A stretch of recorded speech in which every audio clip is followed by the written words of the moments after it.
शिव जी हाँ जाप करा थे। पार्वती मैया कहे लगे भोलेनाथ भोजन लग पा लेते तहन पूजल कराता थे। रात दिन तोर भोजन खवाइए हो, लाख काम छोड़ के भोजन करो और करोड़ों काम छोड़ के भजन करो। पार्वती कहते तब भोजन लग पा लेते महाराज। अरे खवाई सबर दिन है भजन हाँ बड़ दिन। प्रेम से बोल दुर्गा मैया की जय। ये जीवन ला सुरक्षित रखना है, भगवान के शरणागति में रहना है तो नाम के जाप करते रहो। सबसे बड़ा राम का नाम, सबले बड़े राम के नाम। सब मंत्र बांट दी शंकर जी, लेकिन एक ठन बीज मंत्र राखे हो का नाम राम। प्रेम से बोल दुर्गा मैया की जय। तो कहीं मंत्र नहीं आए केवल राम के नाम लग जाप सब था और राम के नाम लग जाप करते वो जीव अमर हो जाते। अब एकले बड़े औ का प्रयोग ले बेते। प्रेम से बोल दुर्गा मैया की जय। पार्वती कथे का रात दिन इसने माला जाप कराइए दाई खाती तो हम बर्तन भाड़ा मानते माता मन के टेंशन। घर परिवार में सब लोग भोजन करही अपन खही तो 1 घंटा ऊपर हाउ काम पूर्थे हो भाई बर्तन भाड़ा मानते न तेकर रात दिन आंखीच मुंदाई है नहीं। अब कैसनो रहा जी पति हा ओकर घर वाली कर एक दू हां ओहा गाड़ी खही जो हम बताता वो राष्ट्रपति होई नहीं तो कर घर वाली का नहीं चले ओकर हम बात बताता। लक्ष्मी ना और लक्ष्मी बिना नारायण अधूरा है नहीं। सीता बिना राम अधूरा है, राधा बिना कृष्ण अधूरा है। तब मातृ शक्ति ही बड़े है दादा। पूजा करबे तब वो गांठ जोड़े लात कैसे बिना गांठ जोड़े वहां हवन पूरा हो जाई का। उसने कहा था तो पंडित देवता मन अपने मन सुहानी कर दाती काबर जजमान जजमानी बनाते। त लक्ष्मी बिना कोई हवन पूजा सफल नहीं है दादा ऐसे। और साधु डढ़ियारा मन कहां के लक्ष्मी वो ठाई ठेंगर रहते एके जान हेते थोड़े वहां तब वो ऋषि महात्मा मन झलक बिहाव करी ए बाबा ऐसने एके जन में जग सफल नहीं होते दादा। त स्त्री राखे लागी गौतम के हलिया इसे वशिष्ठ के अरुंधति ऐनी हां बृहस्पति के तारा ये सब पत्नी बनाई नहीं। त गृहस्थ जीवन में ही भगवान के आगमन होते। प्रेम से बोल दुर्गा मैया की जय। कैसे महू ठाई ठेंगरवा रहे हो दादा हमार गुरु कथे बिहाव कर ले रे तब बनी महाराज जी नाम न पड़ गई तमाशा तोर पूजा अधूरा हो जाए बेटा गांठ जोड़े बिना नहीं बनी। प्रेम से बोल दुर्गा मैया की जय। जगह जगह कथा बोला था तब कृपा करके आई नहीं भगवान जोड़ दी तब हम कथा करवाता समय आई नहीं। प्रेम से बोल दुर्गा मैया की जय। सुंदर पार्वती मैया कथे रात दिन कर भजन करिए। अरे भोजन कर लेती तहन भजन लत करत रहती बर्तन भाड़ा मारते दही कथे रहावो मोल भजन करम दे चुपे रहते खवई कोई तमाशा नहीं। शिव जी कहा शिव जी आंखें मूंद के बैठ गए। हां आधा रात होते दादा पार्वती कहे लग गई एकर तो खाली भजने करिए दई रहा तो मोर चेली बेटी का करथे कई के वो देखे लग गता। पार्वती चेली कौन है मां सीता। प्रेम से बोल दुर्गा मैया की जय। अरे अयोध्यापुरी में राज करे राजा तब पार्वती देखे लगे कौन लग जानकी माता सीता जी। तब सीता जी राम के चरण सेवा करत है और आराम करत रहेगा। नारी नारी के ठन धर्म ये कही धर्म अब ये व्रत नेमा काया वचन मन पति पद प्रेम। पति चरण कमल में सेवा करते बोला सती नारी कर गुण हाथ लगड़े करो कहा मुड़ीला डोलाओ पथरा हो दीदी स्वरूपा हो देवता स्वरूपे तो नारी चरण सेवा करना चाहिए। प्रेम से बोल दुर्गा मैया की जय। मां जानकी चरण दबात है और सेवा करी तो आराम करत है त चेली बेटी काका पार्वती मैया ओकरे पूजा करी से तब तो राम लपा है। कैसे रामायण में लिख दे तुलसी बाबा मन जाहि राजो मिला ही सोवार सहज सुंदर सावरो करुणा निधान सुजानशील स्नेह जानत रावरो यही भांति गौरी असीस सुनसिया सहित ही हरसित यली तुलसी भवानी पूज्य पुनि पुनि मुदित मन मंदिर चली जानी गौरी अनुकूल सियहि हर्षन जाई कही मंजुल मंगल मूल पाम अंग फड़कन लगी। गौरी माता आशीर्वाद दे तो राम संपत्ति मिले हो देख। प्रेम से बोल दुर्गा मैया की जय। तब बिना देवी देवता का आशीर्वाद बिना कोई काम सफल नहीं हो। प्रेम से बोल दुर्गा मैया की जय। तो जीवन में जीव आत्मा ना भगवान के शरणागति होना पड़ी भैया है नहीं। अरे अभी नहीं आवे हाँ समय लगी तब आवे कतको जुआन नहीं तो कतको जुआन तो भगवान के शरण में आवे और नहीं मरे जुआन तो राम कबे है नहीं उसको जुअनी कबे नहीं तब मरबे तो राम के नाम के लई छिटी आदमी राम नाम सत्य है सत्य यही करते रोगा जियत ले राम नहीं कहे तब मरे में लई छिट बतौर ऊपर इसे बिना राम के नाम ले बिना ये भवसागर से पार हो ही नहीं सके ते जीवन भर राम राम मत कनगा ते मरबे तब छिट बतौर ऊपर जी राम नाम के लई ये बड़ी अच्छी बात कही आप राम नाम के सहारा बिना कौन तरस है प्रेम से बोल दुर्गा मैया की जय भले राम नाम के नाम लेते अब वो चाहे गड्ढा कोड़े चाहे चीता रचे वहाँ 7 भावर घुमाते तब राम राम कथे राम नाम सत्य है सत्य है सत्य है इसे राम के नाम बिना भवसागर से पार हो ही नहीं सका तो का मतलब दादा जिया जिया राम कही दे इसे प्रेम से बोल दुर्गा मैया की जय आराम करते सीता माता लग देख के पार्वती मैया खेल लगी आई चेली बेटी आराम करते आओ ये तो माला जाप करे लीन है दई है नहीं त लीला रख देतो लीला दुनिया मोला जान थे मोर बहिनी मनाऊ है तेकरो उद्गार हो जाए देवी मन के ऐसे कह के पार्वती लीला रख दी प्रेम से बोल दुर्गा मैया की जय त कौन लबला लग गया योग माया ला आराधना करत थी प्रेम से बोल दुर्गा मैया की जय महामाया सुन ले पुकार बरसाना दे दे माया हम आए तो दुआ सुंदर योग माया प्रकट हो के पार्वती करा प्रणाम दीदी कथे खुशी रहा अब दीदी घर वाला का कबे वाह वाह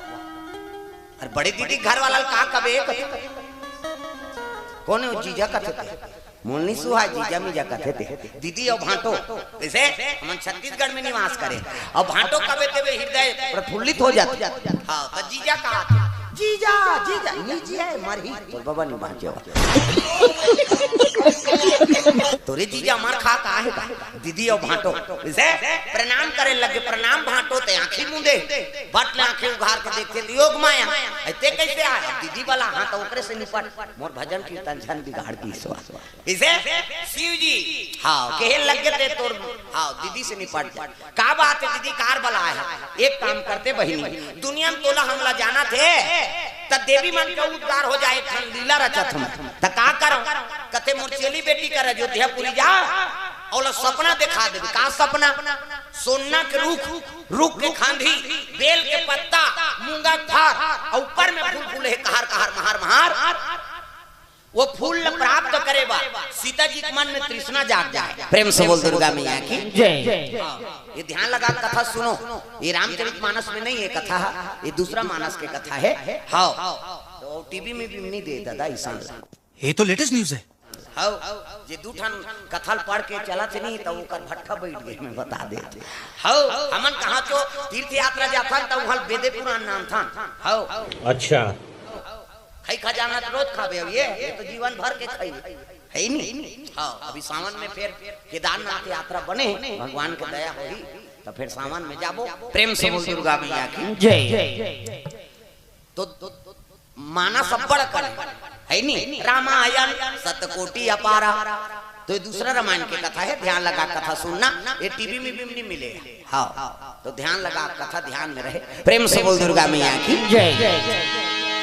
सपना दिखा दे बहिनी कथे का सपना सोना के रूप के खांधी बेल के पत्ता मूंगा फार और ऊपर में फूल फूल है कहर कहर महार महार वो फूल प्राप्त करे बार सीता जी के मन में हाँ तृष्णा जाग जाए बस अति सपना दिखावे तहनो पाल लीला बन जाए प्रेम से बोल दुर्गा मैया की जय कहते हाँ दीदी योग माया अंतर ध्यान हो गए और कहाँ चले आते अयोध्यापुरी पहुंचे लगे दादा अरे अयोध्यापुरी में आवाना लागे मैया सीता जी राम जी शयन करे तब सपना दिखा दी योग माया हाथ ऐसे करी दादा 1 2 3 50 दिन कहिए देवता मन ऐसे करते तो यहाँ फोकस निकाल मोरो निकालते फिर अंजोर में नहीं दिखाते मस्त जोक मारा रे ये हंस रे हलकट हंस देवी देवता ऐसे करी तो यहाँ फोकस निकाल सीता जी सपना सुनते थे सपना दिखाए लगे दादा कैसे योग माया है ना और जहाँ जहाँ भगवान के प्रदान हाँ पदार्पण हो है योग माया पहली आगमन हो है कृष्ण अवतार हो कैसे योग माया इसनी प्रेम से बोल दुर्गा मैया की जय योग माया सपना दिखा दी सीता जी का सपना सोना के रूख के खांधी बेल के पत्ता मूंगा कार और ऊपर में फूल फूल है कहर कहर महार महार वो कई जोजन ले सुगंधे थे ऐसे वो फूल लपाए पर कृष्णा जाग जाए। सोन के रूख है जी, सोना रूख, रूख के खांधी, बेल के पत्ता और मूंगा फर, कीमती जेवरात है मूंगा, हीरा मोती मूंगा कथा नहीं, वो मूंगा फर है दादा, मूंगा नहीं है भाई, ऐसे चूहके वाला ध्यान समझ तुम मूंगा। हाँ है नहीं, हीरा मोती मूंगा कथन ते वो फर है लदा लद। प्रेम से बोल दुर्गा मैया की जय। सोना को रूख, रूख के खांधी दूसरा पेड़ के खांधी चटके होंगे और जे खांधी है तेकर पानी बेल के पान कैसे मूंगा फार और ऊपर में फूल फूल है कहर कहर महार महार कई जोजन सुगंधे थे। हाँ सीता जी सपना देखा थे गा आई ये फूल घास सुंदर है दाई, ये फूल अगर मोला मिल जा तो मोल जीवन में आनंद आ जा। ये वो तृष्णा बाढ़ और सपना बड़ सुंदर होते जी कैसे और सपना देखा था कोनो भगवान के निमित्त होना चाहिए, काकरो उपकार के निमित्त होना चाहिए। वो सपना है कबीर जी कही दे कैसे सोवत सोवत सपना देखे क्या खोया क्या पाए और जागत में सपना देखे उनसे मुंह रखना कोई। कई जन जागत जागत सपना देखते है नहीं 10 एकड़ जमीन लेना है, बिल्डिंग बनाना है, बोर करवाना है, चुंदी झरत में कमाबे के मारबे तहन सब बोल तुरत टूरा सट्टा खेल दे तब तोर सपना सत्य है का बता है नहीं। तो जिया जिया सपना मत देखो दादा, सपना देखा था सना तो काकरो उपकार हो जाना चाहिए, हित हो भगवान के निमित्त। ये सपना है सीता जी सपना दिखा दी, योग माया अंतर ध्यान हो गए और सपना देखा देखा नींद उमड़ गएगा। सीता जी देखते तो आधा रात है ये सपना ही नहीं और घास सुंदर फूल है वो फूल में मंगवा कर रहूं कह के आधा रात के भगवान के चरण ल पकड़दारी उठा थे भगवान। देखो पति उठाना है तब कैसे उठाना है, पति उठाना है तब कैसे उठाना है नहीं है। आजकल कहाँ पावे सूते रहते उतार देते वो धनी जोश खाली सूते रहता तो अल्लाह गाता तो उसने उतार देवे तो काला चाह पानी पी सुसुहा खेत दहार जाते चाय पानी पीदा रे फलाना तो काला पीबे यार बिहनिया झंझट दे कैसे। पति देवता है भाई और देवता है तो कर चरण ल धर के उठाना है। सीता मैया चरण ल पकड़ के उठाने लग गई। राम तेरा नाम प्राणों से भी प्यारा है, राम तेरा नाम सुंदर। राम जी चरण ल धर के उठाने लग गए। राम जी कहते सीता अरे आधा रात के काबर थे मोला उठा था का कारण मैं सपना सपना है महाराज का सपना सोना को रूख रूख के खांधी बेल के पत्ता मूंगा फार और ऊपर में फूल फूला थे कहर कहर महार महार वो फूल ला मोर बर मंगवा देते। राम जी कहते आधा रात के कौन भेजू अभी सूझ जा बिहनिया बताबे की भगवान फिर सूझ गए दादा तब भगवान ल नींद के थोड़े कमी है भाई। हाँ वो तो कर सेवा करते निद्रा देवी नींद पर के भगवान के और सीता जी की नींद नहीं परी काबर तृष्णा है ना। हाँ एको टन कहीं तृष्णा है मन में तेला सूते सूते सोच दा रात भर नींद नहीं परे। प्रेम से बोल दुर्गा मैया की जय। हमार रात भर नींद नहीं परे बिहनिया 7 बजे पहुंचे तुहर गांव है नहीं हमला डर रही जरे के लमे बाबा कैसे करबो है नहीं। हाँ समय लेते लेते आज ये कैंसिल हो गए। आज अर्जुनदम रही कार्यक्रम 3 दिवसीय कार्यक्रम रही ओकरे स्थिति में 17-18 निजम ही कैसे लागत है गा लेकिन भगवान के दया हो गए उनकर समय है बुझ गए। हाँ अब बड़ गर्मी महाराज तब ठंडा दिन में कार्बन गा और 3 दिवसीय अब व्यवस्था नहीं कर सकना उसका पब्लिक बा 3 दिवसीय तवला समय बाद में देते हो कि जय भगवान के हम वो जरे के लिए जायज बढ़े तैसे ला और रूटीन बने रही रायपुर उधर अर्जुन दा है नहीं रात के कार्यक्रम दे हाँ और 12-1 बजे निकले हैं वहां और 1 बजे गाड़ी चले है तो 7 बजे पहतिया पहुंचे हैं चाह पी हैं नहाए खोए और भात खान सूते 3 बजे चेत पाए हैं। अब एसी चले थे पंखा चला तब हो गर्मा थे हमला गाड़ी में सी है नहीं रात भर एसी गाड़ी में चले और वहां लाइन तहन 3 के बजे फिर घर में एसी चले है तागा पर साल तो चद्दर खोजत रही से हमन कहा जाना गा है नहीं। अब एसी में है करें ता कम कर दे यार के हमें तो ओकर टेम्परेचर बढ़ावे तब बंद थी है नहीं ये कम कर दे के एकदम लो कर दी 16 ये और धन तो हम चद्दर धार रहे थे ओढ़ के सूत के ये रात के खोजे ऐसे का है काल मोड़ होता तू जन शिफ्ट होते तब पर साल सुते सकी से तय साला घा का के सील बंद कर देत रहा कहते बंद मत कर बाबा वो करे हेल बढ़ा पड़ी प्रेम से बोल दुर्गा मैया की जय। ऐसने तो है नहीं अब यहाँ रग रग घाम करा थे अब इसी दिन भर खुसरे रहे तब पंखा चला तब वो काम नहीं करा थे वो इसी प्रभाव तो कहा तो सबो चीज में ढलना चाहिए आदमी कहने का मतलब है सुविधा सबो जगह नहीं मिल पाए आयो को कनी भगवान बर शरीर तपस्या करबे तब तो चली जैसे को करी तो पसीना नहीं निकली तब मेहनत थोड़े होई भाई ये प्रेम से बोल दुर्गा मैया की जय। कई जन कथे महाराज मान बने गांव बैठे पोंगा लगे रखे पंखा कूलर लगे है बोला थे कहते चल तो बैठ के बताते वो 10 गोदी माटी फेंक देते नहीं जियान यहाँ लूट बेते जियान थे हाओ यहाँ कतका शरीर थकते तेला वो बोलैया जान ही वो बैठैया जान कैसे ये मानसिक हाँ थकान होते तो दिमाग कतका दौड़ी तेल वो जान हर चीज के ध्यान रखना है ये धार दांत पेटी बजा तंते रीड में झन जाए दादा यहू धार फंसे कैसे हाओ हर चीज के हाँ बस बिना मेहनत के कोई चीज नहीं होनी भैया। ये बड़ी अच्छी बात कही आप। वो कतका वेद पुराण पढ़बे और कतका दिमाग लगाबे तेनो पढ़ैया बोलैया जाने जी महाराज बनना कोई बड़ बड़ है नहीं हाँ बड़ा अच्छा वो बन गए कई जन का हाथ रहते ता काकरो हवन करा था काकरो शांति करा था काकरो है नहीं पाप लापन मुड़ी में ले था तब पुरोहित बने रही तब वो जी कैसे पुरोहित बनना कोई मामूली बात है हाँ हवन मोर गिरहल तोड़ देते गा कहते आओ तोर गिरहल मोर मुड़ी में ले हुआ जा रहा तब पुरोहित बनना कोई मामूली बात हो रे जी पंडितीगिरी करना जैसे वो सब चीज के कर्मकांडी रहते हैं पंडित है नहीं सबके बोझा लो सही सा हाँ अब जे अधूरा है नहीं तो उसन झन कर ते भात खाओ तो घर में सूते रहते इसे तो पुरोहित के काम का है सबके दुख के हरण करना और कर्मकांडी है यही पुरोहित करा था ये बात प्रेम से बोल दुर्गा मैया की जय। सीता जी के नींद नहीं परिश्राम जी सूत गए और नाक बाजे लगेगा सीता जी की नींद नहीं पड़े ये का नाक बजे ये दई ता अपन नाक बात थे छोकरा मान घटारा सब माता मान गाड़ी से नहीं सुतस घटार घटार कर था कमाद हमारे बताइए कर घटारा फरारा मारा डोकरा मन के ज्यादा बात थे ना ककावर भोला जा रहे थे ना डोकरा मन हाँ और जवान मन के अटक थे ऐसे करते काबर उकर में कार्बन आ जाते कैसे और तुम जान हंसो तुम्हारो नाक बात हमी के मन बदनाम हो जी हमार सिंगल पॉइंट है इनका डबल पॉइंट माता मन के दो किस्म के बात है पहला नंबर के कैसे बाजी माता मन के सिनीपिटी और दूसरा नंबर के संगीन काबा ये में फूली ये में नथली हाथे में उता कतिल हवा जे छेकानी जाते वो बारीक वाला है वो कैसे कहे सी कहते हमार हाईवे रोड दादा पल्ला भागते गाड़ी राम जी सुते हैं नींद पर गए और सीता जी की नींद नहीं पड़ा थे काबा वो तो सपना देखे है ना सपना मौला काबर आते ना रे सपना दिन रात जगाते ना सीता जी का रात भर नींद नहीं पड़ी होती बिहनिया स्नान ध्यान करके राम सरकार माला जाप करा थे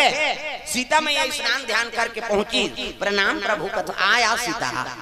काली का रात के का सपना बताते रहे वो कहते वो फूल मंगवा देते महाराज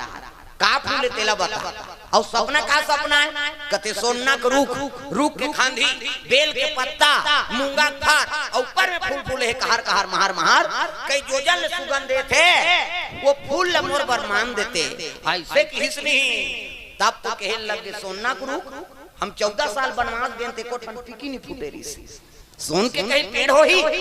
ऐसे कीजगा अटारदाई हम देखे हैं सोना को रूख के खांधी बेल के पत्ता मूंगा खा और ऊपर में फूल फूले है कहर कहर महार कई जोजन ले सुगंध देते महाराज वो फूल मोर बर मंगवा देते ता का फूल है वो गुलाब फूल है हां कमल फूल नहीं चंपा हां मोगरा नहीं ता गोंदा फूल है हां दसमा नहीं ता का फूल कौन जानी नहीं जाना तो कैसे मांगा अरे फूल के नाम लग बता हम नहीं जानते उसने फूले नहीं देखे और फूल मोर बर मंगवा दे कई किलोमीटर लोकर सुगंध फैला थे महाराज कृपा कर देते वो फूल मंगवा देते तब तो राम सरकार कथे सीता वो फूल नहीं हो जंजाल है प्रेम से बोल दुर्गा मैया की जय। कैसे वो फूल नान देते महाराज अरे नी नाने सको वो में आई तो सात समुंदर पार मानो वह लंका ले गिरी रावण रावण ने मार दारे और बोल विजय हो के नाम दारे तो फूल नहीं नाम थे महाराज ते सब ले बड़े देवता सब दुनिया के देवता बजान हो ढोलक ला फोड़ दी है।